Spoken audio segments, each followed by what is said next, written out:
Hi, and welcome to the Scenic Route Podcast. This is the show for building a successful and sustainable business on your terms. My name is Jen, and I'm a rebranding sociologist with a soft spot for rhubarb pie.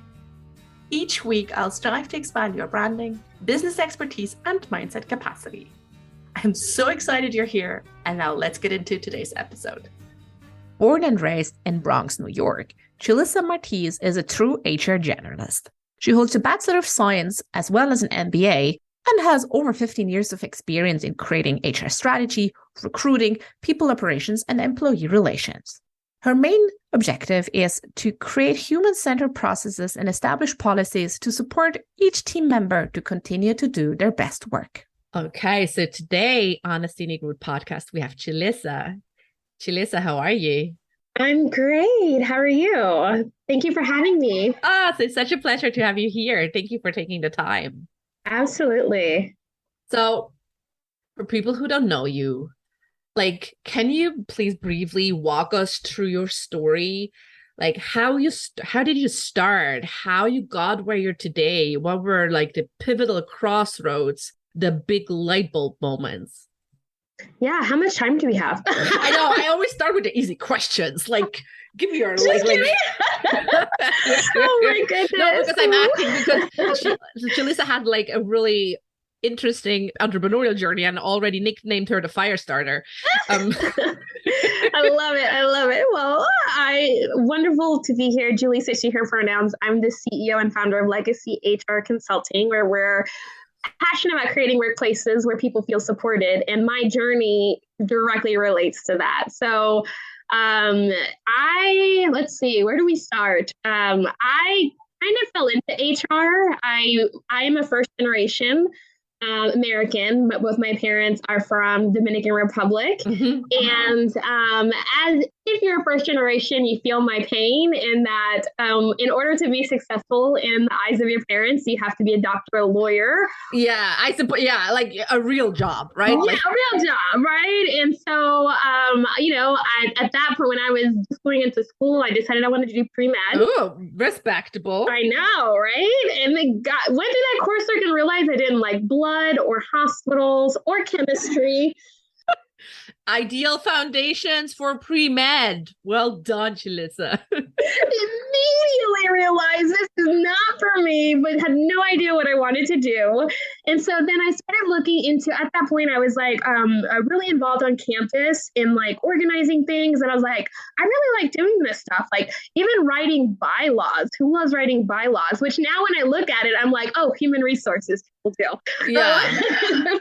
So you're kind of okay, I'm good at organizing. I have a great rapport with people. What can I do with that? I like to support people. I like to help people. And so I started looking into health administration. Around my junior year, I was like, well, maybe I can get an internship in health administration. I'm sorry. Yeah. Whereas I, still kind of health related. So then my courses wouldn't go to waste. Started looking for an internship. Couldn't find one, but I did find one through Inroads, which is for first generation college students, minority college students, placing them in corporate environments. Ooh. And I found a internship in HR for a financial services company. Had no idea what HR really did, honestly. And I was just like, listen, it's for the summer. I'm going to be making money. I'm going to gain experience. Yeah. I mean, summer, that's 2 months. So absolutely. I don't know, I can suck it up for 2 months and just kind of see what this is about. Yeah, absolutely. And that was a pivotal moment because I learned about HR. I really enjoyed it. I had a knack for it. I was really lucky that my boss at the time really took me under her wing and made sure that I had a lot of experience in HR. Yeah, you're actually doing something and not just copying shit. Yes, exactly. I mean, I did have to get her lunch, but I hope she doesn't hear this, but I was really, I was able to contribute back to the HR team as an intern, and that was exciting. And so then I started really looking at this as a career option, and I was so lucky that I found a job in HR out of college. I think I graduated in May of 2007, which, if we remember, 2007 was the crash boom. Yeah, it was a good year. Yeah, I don't know, good in year 2007. Well, I mean, now since we lived through 2019, 2020, 2021, I'm good is relative. Like probably 27, 28 was a good year. Like, right.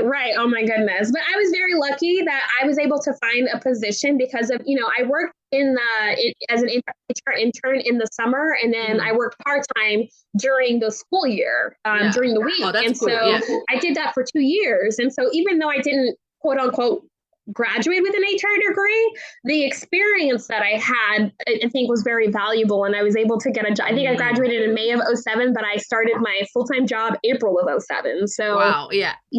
And so I started in a mental health agency there, doing all of the things. I was the kind of person that I love to learn. And so anytime there was something new, they'd ask me, hey, are you interested? I started as a recruiter, and our benefits person left, and they're like, hey, are you interested in benefits? And I'm like, sure, why not? Why not? Let's see what this is about. Sure, why not? I remember like going home and like learning everything I could about benefits. And that's kind of been my career. Like, sure, why not? Let's do it. Let's just go ahead first. And yeah. I love that attitude. Yeah. I mean, especially out of school, like I knew that like the best thing I could do is just learn and be a part of and do whatever I can. Like, I realized very quickly, no one really knows what they're doing.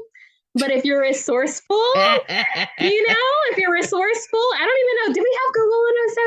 I can't remember when Google was a thing. Yeah, right? Google was a thing, but like Instagram wasn't really a thing. Yeah. I think Facebook was just coming out at that point. Yeah, but I think on college stage only. So like, I remember I held out for so long. I was like, Facebook. But that's something that I've used in my entire career is like, if I'm scared of it, like just try it and master it and do your best, because there's so many resources out there. And that's kind of how I am as an entrepreneur, right? We got to figure it out. We got to resources.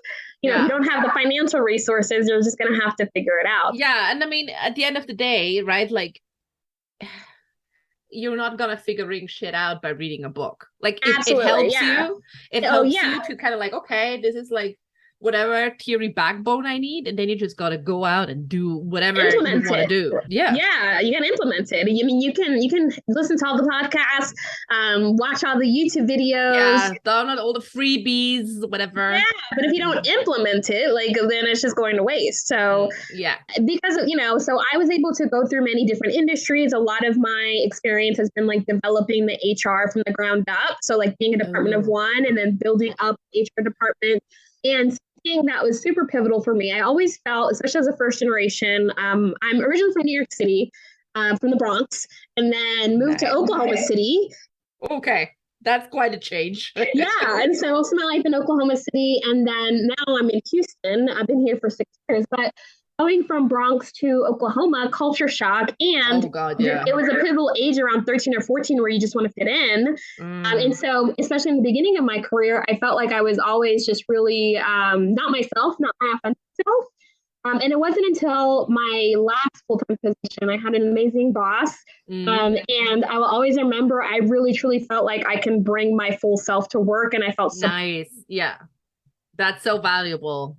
Yeah, it was little things. And it's so funny because I always thought I was good at my job, but I didn't realize how much better I can be if I led authentically and transparently. And so I knew that I was onto something, or that something changed or something clicked, because I think my second year there, I was nominated by 4 people for like Employee of the Year. And as an HR person, you're always in the background and everyone seems to forget about you. And that's when I realized like, oh, wow, like I tried to figure out like, how, something's going right here. Like what happened? Let's do it again. And for me, it was like, I felt like I could be myself. Like I didn't have to be this staunchy HR person. Yeah. It's actually like valuable, like, right. Like what makes you different from HR is actually that is what makes you valuable, what makes you stand out, what makes you unique. Absolutely. Yeah. And something else that was pivotal right before this employment, I was in a toxic workplace. I was really, I was in a situation where I wasn't doing well from a mental health standpoint because my mother passed away. And then I went into a toxic. And so I think that's why it was also impactful to me, because I know what a positive and supportive workplace how that can change in someone's well-being overall. Yeah. Like it was a completely 360. Like I never would have thought that I could start my own business or believe that I could start my own business, right? And it wasn't until like I felt like I had everything came together. I felt empowered and supported. Like, hey, I can start my own business. And so that's why I'm personally passionate about creating workplaces where people feel supported. It's a game changer. It's a game changer. I've seen firsthand what it's done for me, and because I've shown up that way, other people have felt supported, and that has definitely contributed to the workplace. So, what were like the key components that you felt like safe and seen and overall feeling good in a workplace? So, I felt like I felt like I could tell the truth. And I felt like there was transparent communication between my supervisor and I. I felt like she would give me timely feedback, communication, and I felt like I could do the same. And I always felt like I had something, like my supervisor had my back. Like I felt like they truly cared about me as a person, as a human. And she definitely was just like that filter for us, right? Because I've been in situations where like your supervisor will throw you on the bus sometimes, right? Or it's just it doesn't feel good. You feel like a number versus like an actual human or a person. And so I think those were the things that made me feel like, and we could wear whatever we want. Our policies was very much more inclusive, and I think all of that coupled into one. And for most of my career, I felt like I couldn't get close to the team. Always felt like I had to have boundaries because I am an HR. And the people were so amazing where I was at that I was like, I cannot like become friends with these people. These people are amazing. And I did become close friends with them. And I'm still friends with a lot of them to this day. 2 years later, I talk to at least one person from that workplace every day. And me and that boss were partners in business together. So it's funny, like some of the old ideology that we think as HR practitioners that we have to be thinking, and a lot of that was smashed, I feel like, in that employment. And so now I'm questioning, like, why do we do the things that we do? Why do we have policies? Yes. And that's kind of how I approach my HR work. Yeah, like we took over so many rules or ways of practice from, I don't know, oppressive systems that no longer serve us. Right? Absolutely. Like, oppressive systems that weren't meant to serve us, right? Never. Or like just a very few of us. But yeah, like the same is one of the things like that just reminded me of I was once in a coaching call, or kind of like a pre-call to kind of like find out if we would match with I would match with the business coach. And it was all great. And then at one point I was like, now I know this will not be it. She was like, well, kind of like we came on the like similar, like how you made friends, and we came up with that, and I'm like, I'm basically friends with all my clients, with all my past clients. I love all my past clients. I love that. A lot of my past clients, I don't know, for a coffee, or like, I mean, at least the ones who are living somewhat close by, or I don't know. I was in Ireland last week. And I saw a past client because like, hey, I'm here. Let's meet up. And she was like, no, you should never be friends with your clients. Like boundaries. And I'm like, what? Why? Like, it doesn't make any sense. I mean, I don't want to marry all of them. Like, but like, that's cool. And I also like, I don't force it, right? Like if it happens, it happens. If it doesn't, it doesn't. It's okay, right? And I have my boundaries. I have fierce as fuck boundaries. But what? Like the rule, you should not be friends with your clients. What? Right. Or we have to show up like, buttoned up all the time. And, I find that those that want me to show up that way, it's never a great engagement, and they're not my favorite clients. Right. Yeah. And it just isn't meant to be. Those that I feel like I can be my authentic self and help them, like those are my favorite. And, some of them have become friends, so. Yeah. At that point where I'm like, I rather like I just know, like, I don't know. I mean, everyone knows, probably feels like, yeah, I've been there, done that. Like when I started out, I mean, I took some clients who maybe were not like a 90, 100% fit. Maybe we're like 50 or 60 or so, who were like okay-ish, but you're like, well, but then you're like, money in the bank is money in the bank, right? Like you're starting out. And it came back to bite me in the ass for a few times. Same. I can't wait to tell you how I almost burned this house down. It's similar. It was because of the client. Like the first time you burned down house, or the second time you Who knows? I'm not keeping count anymore. But that one, oh man. Okay, tell me about it. Yeah. So then, so I was working somewhere, saw how like a great workplace, supportive workplace changed me 1,000. I started traveling for myself. Like it completely changed my whole viewpoint. Yeah.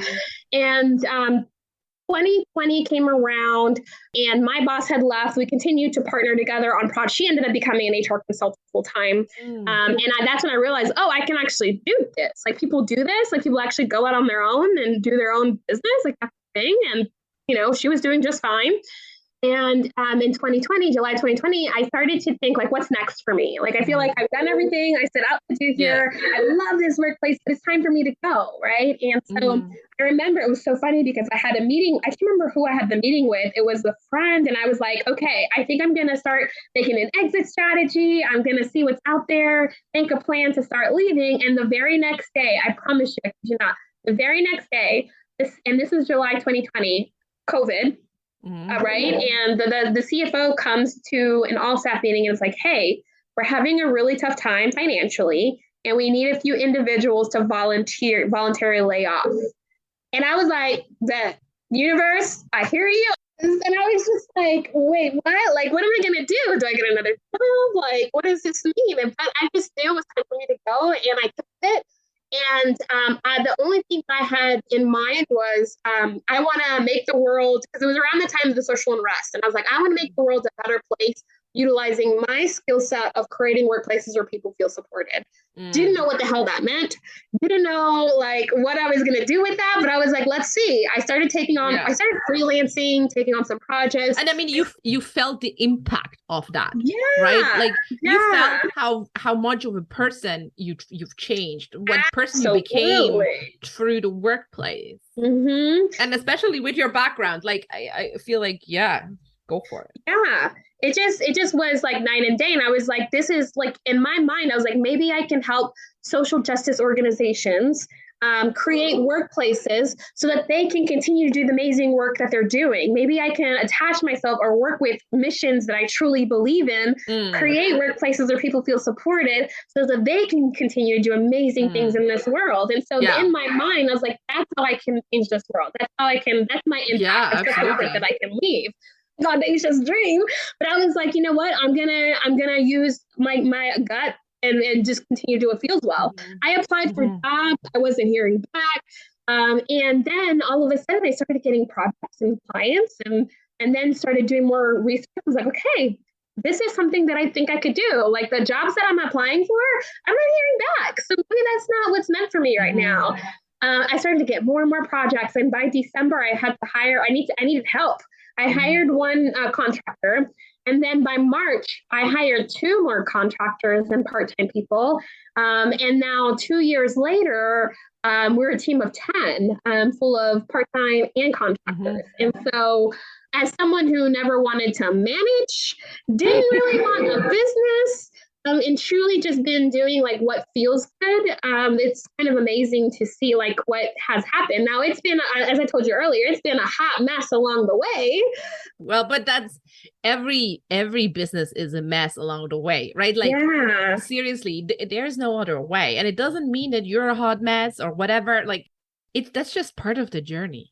It's never smooth and slick. I don't know, because it's not cookie cutter. It's not blueprint. It's not whatever. It's like, you're out there trying shit and it's figuring it out. Yeah, absolutely. You're just figuring it out, right? Like trying it, working it. And so again, growing it, I grew to the team last year to, I think, 8. And then I got a client It started out great. Is that burning down the house? Burning down the house? Yes, yes. And your first year, you're just doing all of the things, just trying to see what you see what you like. I mean, it's also a great time. Like you're always getting on different industries or different type of clients. Absolutely. To kind of see like, hey, okay, do you like it? Do you not like it? What services do we offer? What are we really good at? Yeah, like what do I enjoy doing? What does the team enjoy doing? So we took, we hardly ever said no. And that was a little bit part of the problem. And I'm the kind of person that I just love to help people.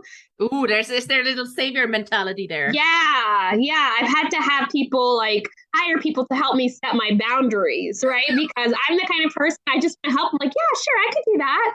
Oh, sure, I can do that. And thankfully, my team is like, girl. Are you the oldest child? Yes. The oldest child. Yes. The oldest second generation child. Yeah, I knew. Yeah, I knew. I'm like, the sociologist in me is wondering if you're a firstborn. I'm like, yeah. Yes, absolutely. So it's all of the above. And that was to my detriment because some clients took advantage of that. Yes, I had one client that took advantage of it. I'm so sorry. And I was overdoing what our contract was. And we were working really hard to help them meet their goals. And then come January, I am already used up all my savings. I'm in debt. And this person isn't paying me. Like they refused to pay the final invoice, one of the final invoices. And I think my fighting point was, there was one moment where they said something really nasty to me. And I was like, why am I doing this? Why am I? It was one of those moments where you're like, what getting a full-time job would feel like. I just want something easy. And so I started applying for jobs. And then I actually started hearing back and then went through one and actually ended up accepting a full-time position. And my thought process in doing that was, I don't like this business that I've built.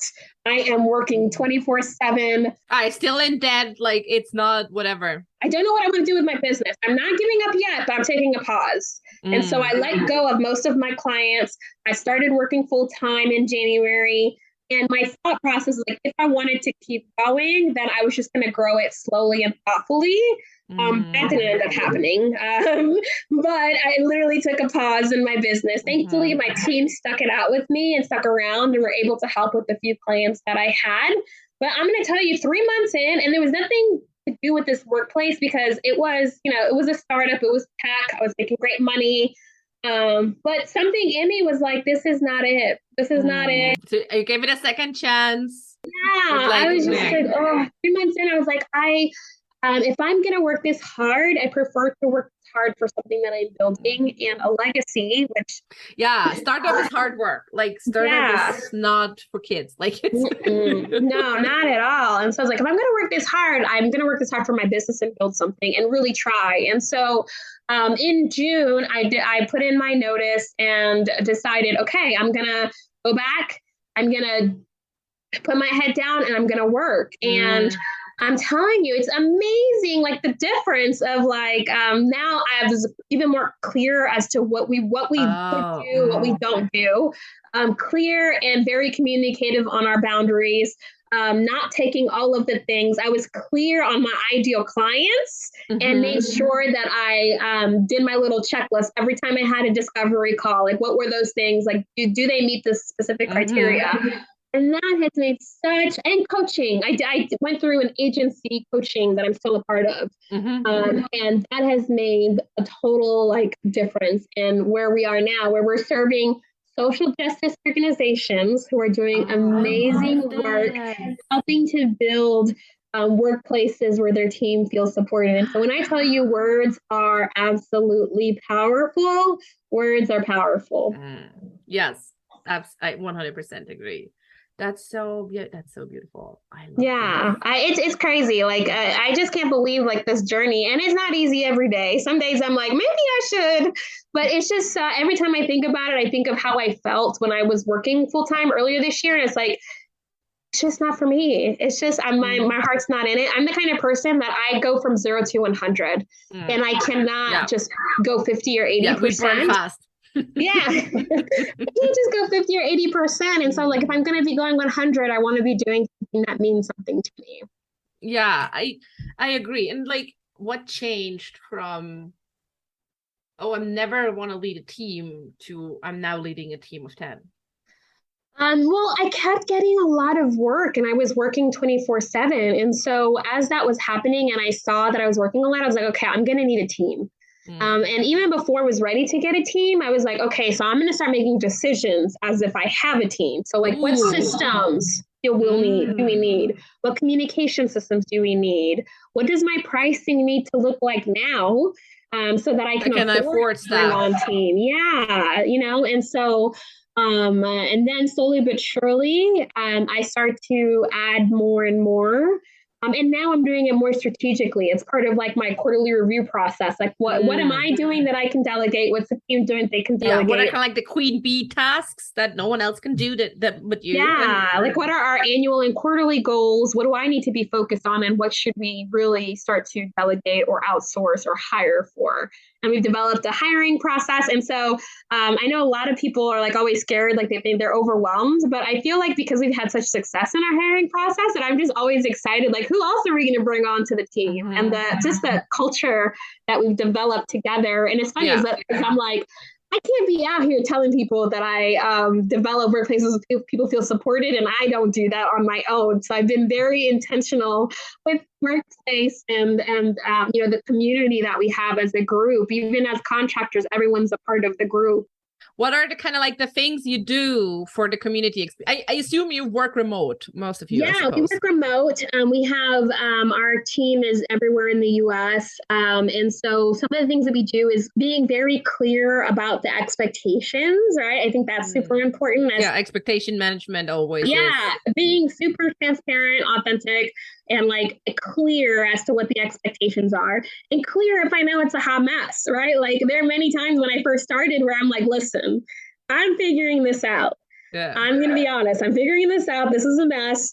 If you see any way to reduce mess, let me know. Yeah, exactly. I appreciate and welcome any and all feedback. And then really, when I'm doing my quarterly check-ins, I'm always asking like, how can I help you with your personal professional goals, right? Like really getting to know everyone as individuals, but also how you're helping me. How can I help you? And I think people are always caught off guard, especially, there was a time where I would have not hired someone if they wanted to start their own agency.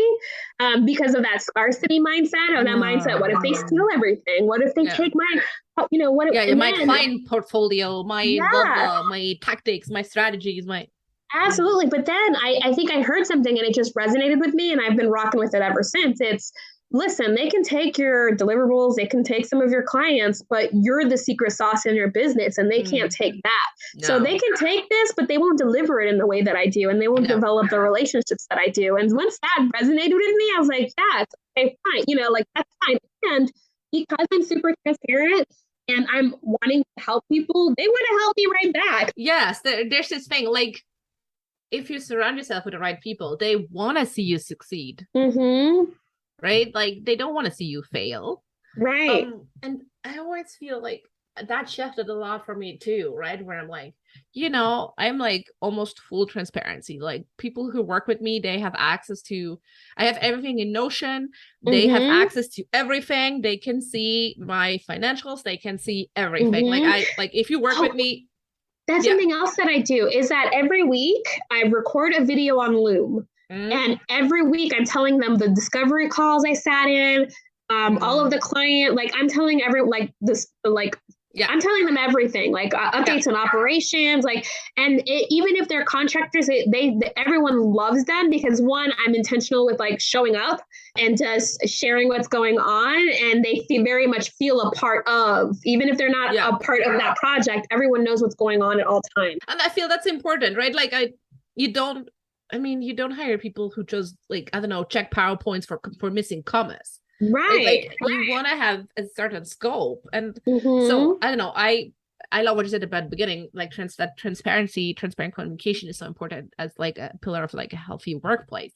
And like I share everything. Like I don't care. Like, but it wasn't always that way, right? Like it was really like, was the scarcity mindset that's kicking you in. The systems we grew up in, essentially, we were raised in. I remember like, can't talk about finances, let's keep secrets behind the doors, and only the board and the senior leadership are making decisions. For talking about money and another thing is making sure everyone's a part of the decision-making process, right? Like those expectations that I talked about, that was a collaborative process between me and the team, right? It's like, hey, this is what we're thinking. Please tear this up. Like, what do you all think? Like, is this doable? Like, and they know that I genuinely want that feedback, right? And I'm always asking, what do you all think? How can we do this better? How can I support you better? What do you need from me? Yeah. Like, what would you wish, like, I assume a lot of people, like anyone listening, they either they're solopreneurs, they intentionally so or not intentionally so, or working with a few freelancers, or even have like a few people part-time on staff or whatever. Like, what would you wish people would know, like early on in their entrepreneurial journey, when it comes to even the ones who say like, I don't need HR right now?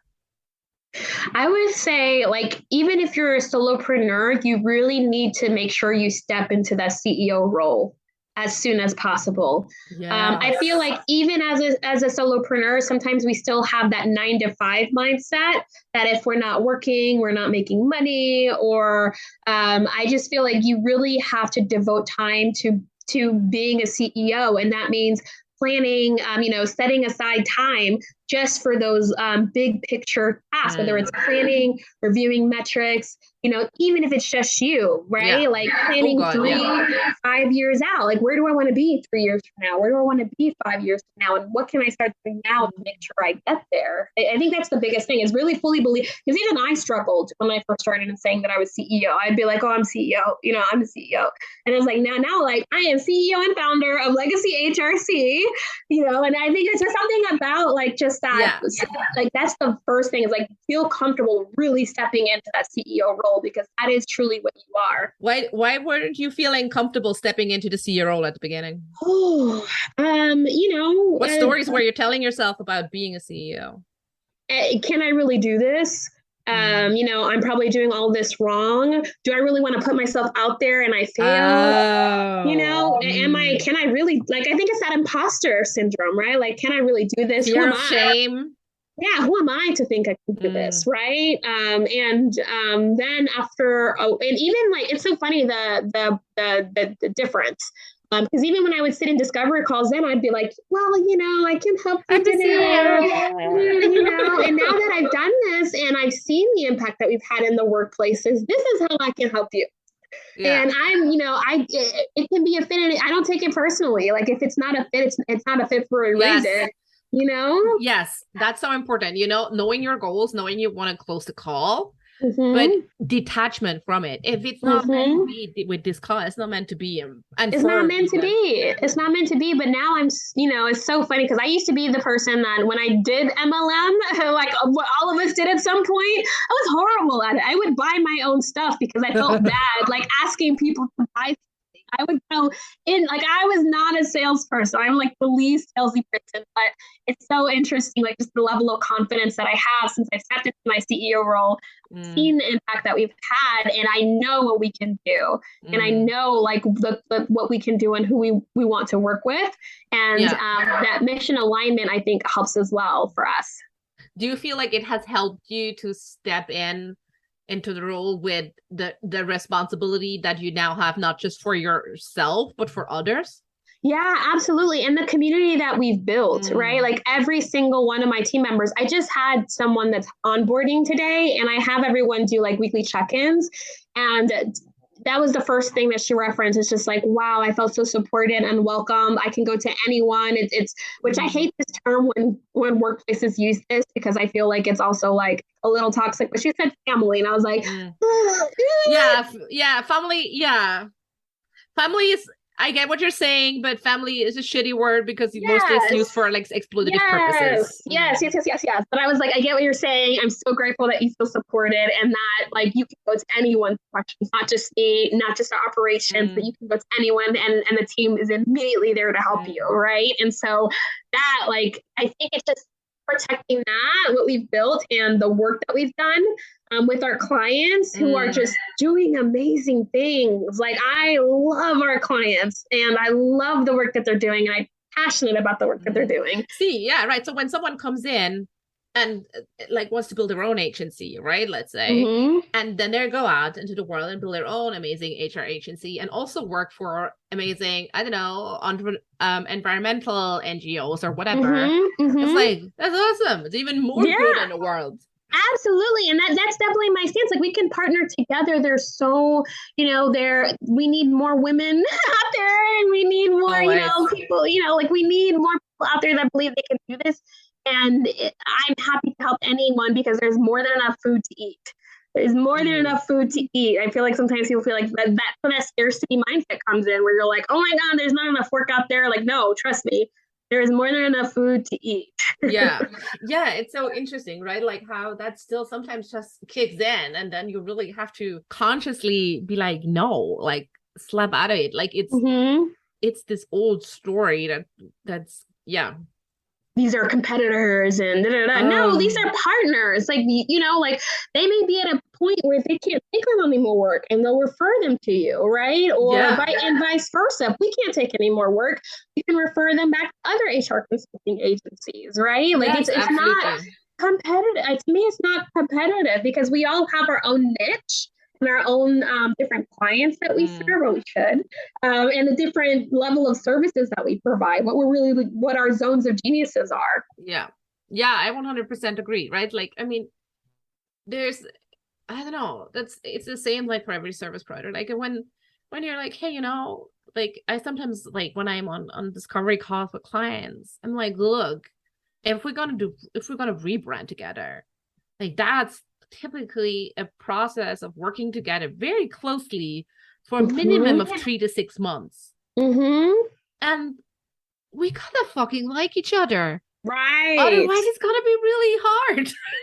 Right. So if there's no chemistry, if there's no vibe, then and that's okay. It's okay. That's okay. Like no hurt feelings. Like let's rather decide it now, like two grown adults, like, I like you, but I don't feel it.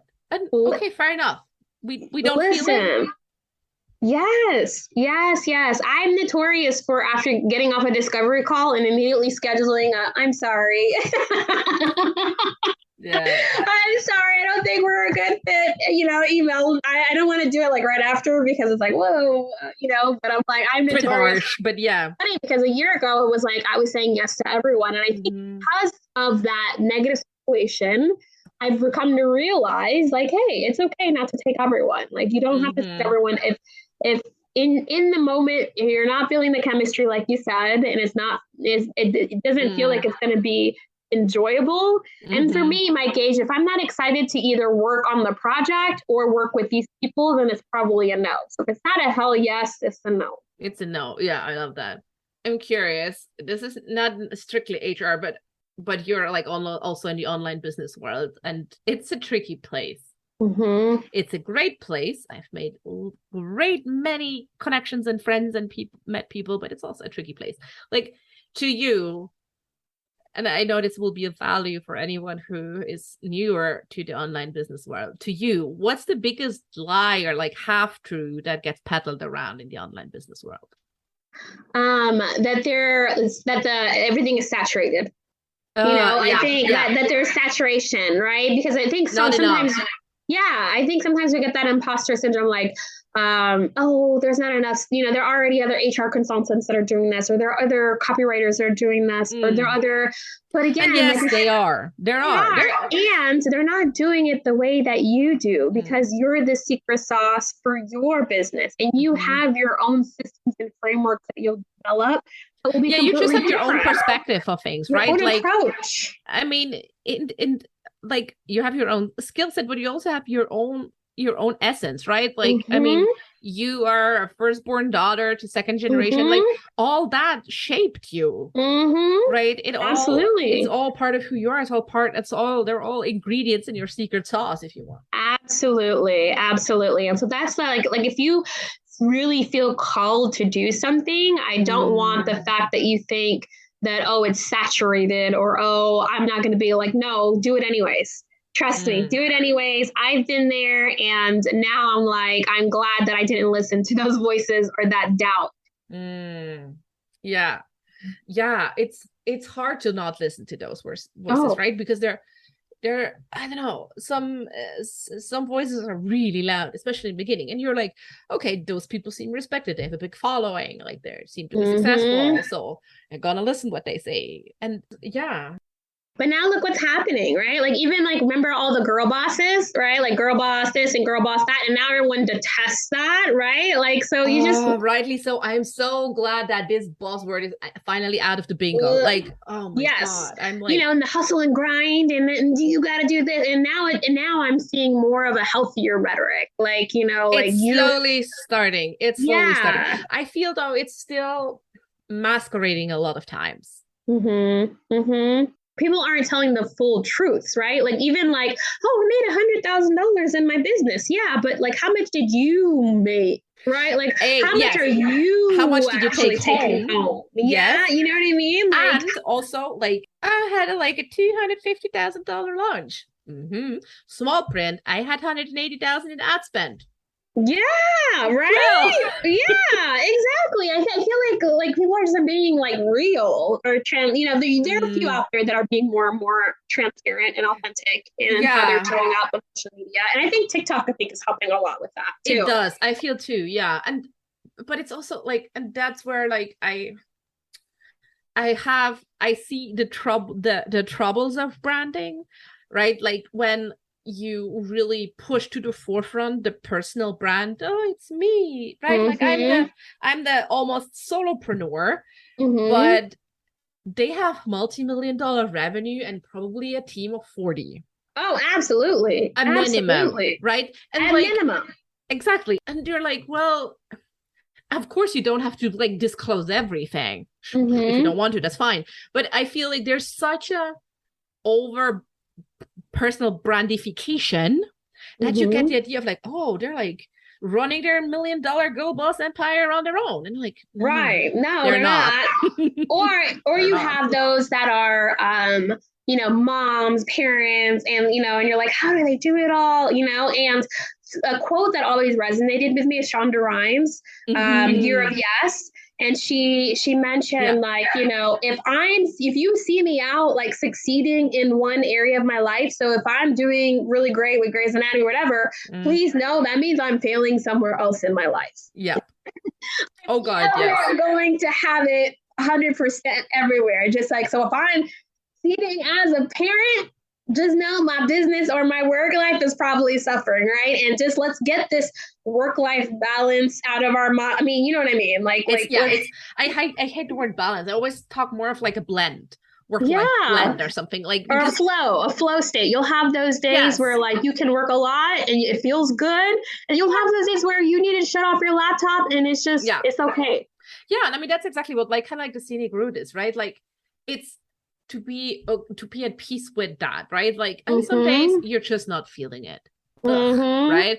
Some days your kid is sick, or you are sick, or whatever it is, right? Like you have a death in the family, whatever, and like the toxic corporate thing is like to push through to no, right? You're sick, go to work, I don't care. Ugh. And we still sort of keep doing that even though we're on our own, we're self-employed. Like no, like cut it out. Like if you're feeling sick, please rest. Right, it'll be here tomorrow. Like I sometimes I haven't even I have to remind myself this is not brain surgery. It's not rocket science. Brain surgery. People's lives are not like this is not brain surgery. If I have to go to a client and say, hey, I'm so sorry, I'm gonna need an extension, or hey, I'm not gonna get it to you today, but I'll get it to you tomorrow. Every time I've had to do it, they're like, oh yeah, that's fine. Yeah. You know what I mean?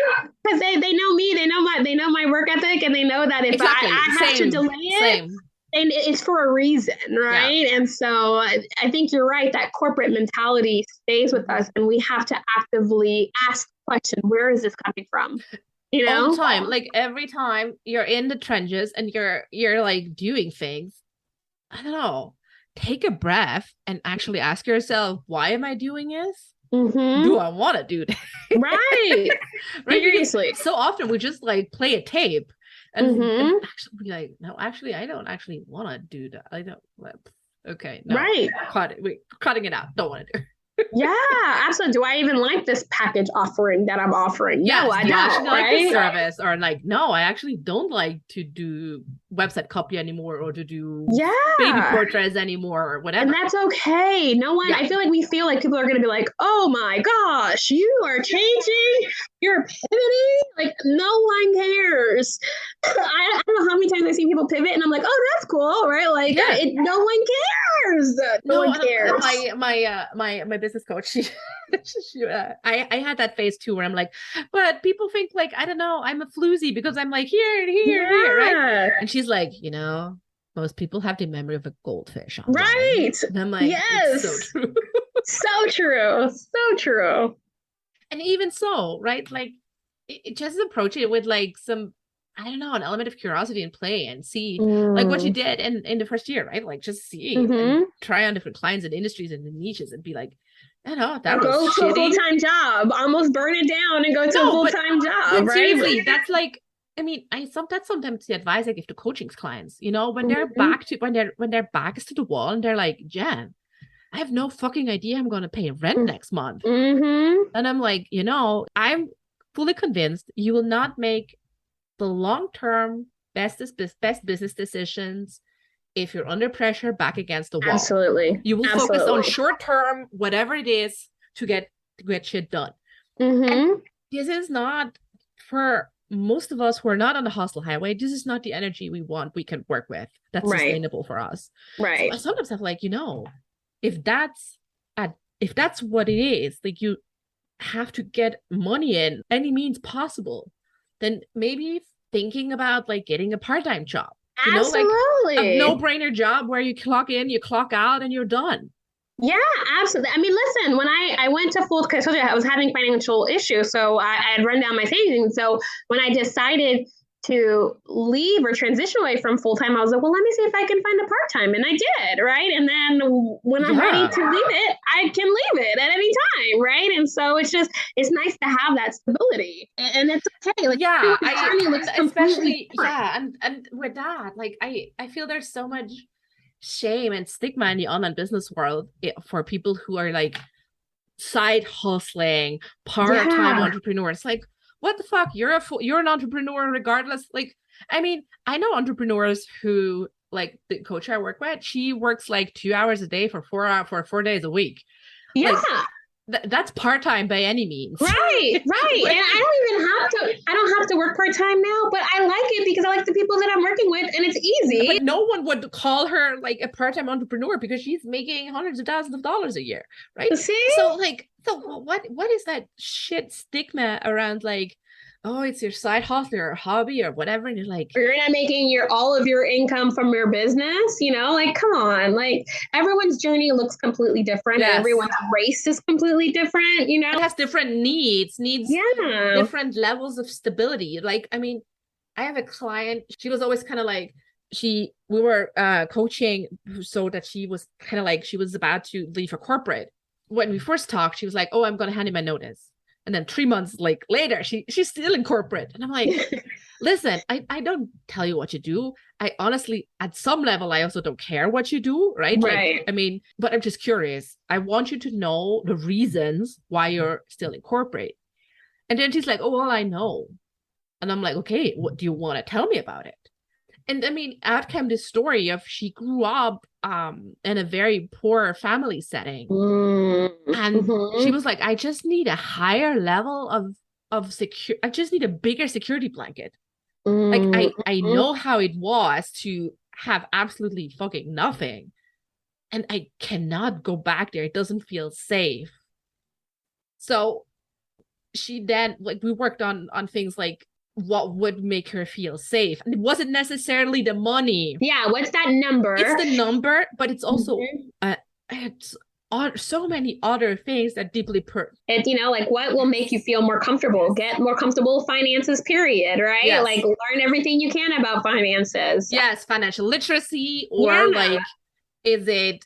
And then we also kind of like discovered like she was already making a fair amount of money with her business, with her entrepreneurship, but it was all project-based work. So she had spikes in income and then like super low months. And that kind of like unconsciously really stressed her. So we moved her more into like a recurring monthly revenue type of business. So she knew every month she had $2,000 coming in no matter what she did. Nice. Right? Yeah. Like it's those things. You just have to understand what makes you feel expansive and what makes you like, freeze, flight, or whatever else these trauma reactions are. And work on it, right? Like it's not gonna happen overnight.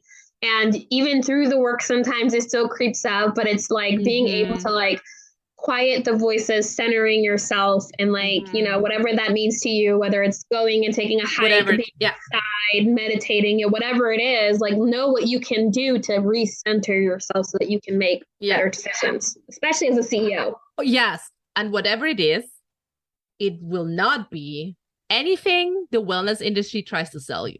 Right. Facts. It's not a pill.